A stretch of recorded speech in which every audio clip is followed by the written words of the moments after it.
મિત્રો હાલ આ નહેર નદી છે, આપણે પીપળીના કાંઠે આવેલી છે. આપણે પીપળીમાં આ હિપાવલીનો હાલમાં રૂટ કેળો છે. હાલમાં અત્યારે એટલું પાણી વધી રહ્યું છે તે તમામ ખેતરોમાં પાણી કરી રહ્યું છે અને ખેતરોમાં નુકસાન થઈ રહ્યું છે. તમે જોઈ શકો છો મિત્રો, અત્યારે હાલમાં આ અમારું પીપળી ગામ છે. ગામની ચારે ફરતે પાણી છે. પીપળી હાલમાં બેટમાં ફેરવાનું છે. એક તો બાજુથી રસ્તો જવાને બસવાની શક્યતા છે નહીં. તો હાલમાં શ્રી ધારાસભ્યશ્રીને જણાવવાનું કે તાત્કાલિક પીપળી ગામે તાત્કાલિક તેમની ટીમ મોકલે અને સુરક્ષિત જગ્યાએ ગામ લોકોને સ્થળાંતર કરી શકે એવી અપીલ કરવામાં આવે છે. સાહેબ જોઈ શકો છો તમે મિત્રો, હાલમાં પાણી વધી રહ્યું છે.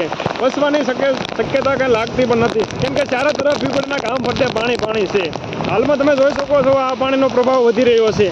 તમામ ખેતરને નુકસાની થઈ રહી છે અને તમે જોઈ શકો છો સાહેબ, હાલમાં વરસાદ પડી રહ્યો છે અને તમે જોઈ શકો છો પાણીનો પ્રભાવ વધી રહ્યો છે.